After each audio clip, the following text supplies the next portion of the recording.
Good morning. This is Father Stephen Kelly from St. John's Church in Detroit. We're continuing our series of daily morning meditations, where we generally look at one or another lessons that are assigned for morning or evening prayer, what is known as the Daily Office Lectionary. And today for Thursday, I thought let's take a look at the lessons assigned from the first book of Samuel. Now, remember that previously, a couple days ago, we talked about how Hannah asked God of a favor. Her desire was to have a child, even though she was considered to be past childbearing years. And so Eli, the priest, sees her praying, thinks she's drunk.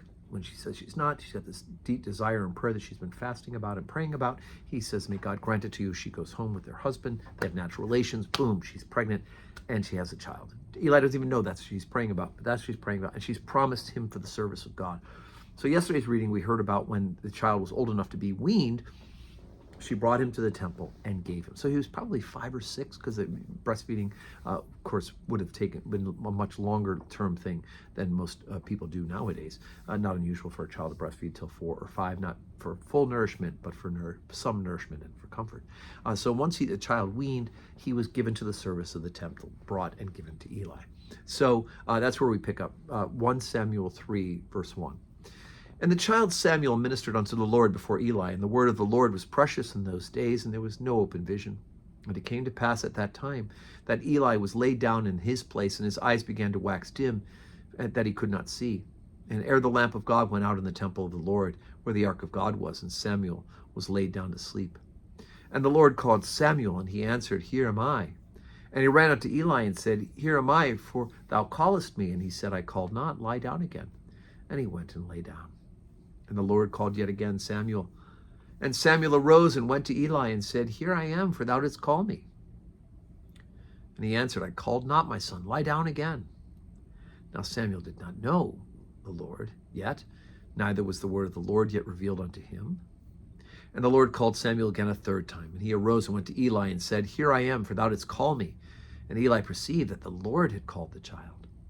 Therefore Eli said unto Samuel, Go lie down, and it shall be that if he call thee, that thou shalt say, Speak, Lord, for thy servant heareth. So Samuel went and lay down in his place. And the Lord came and stood and called as at other times, Samuel, Samuel. Then Samuel answered, Speak, for your servant heareth. So Samuel,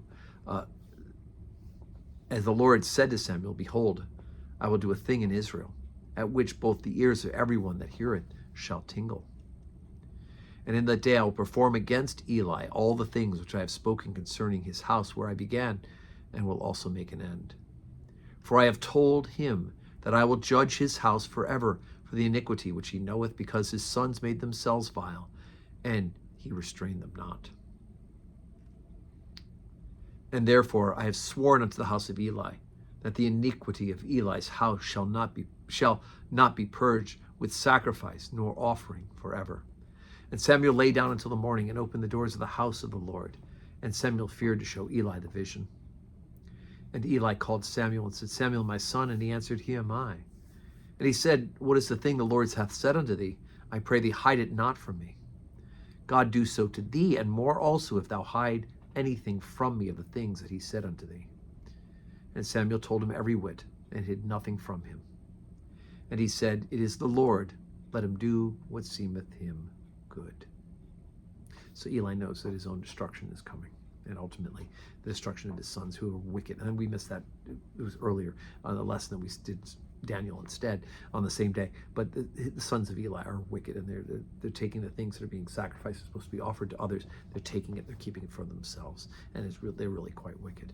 And Eli knows, and he's not stopping them. So God has promised Eli that if he doesn't, this will happen. And now he's given that judgment. So, okay, so today's Thursday. Again, I'm still on my family reunion, so I'm sorry we will not have public worship today. But of course, we're praying for each other. I'm praying for my family reunion, and my wife's family is gathered together, and I'm grateful to be a part of that. I'm praying from there, but you pray for us and pray for our parish. And may God give you a Thursday that is full of blessings.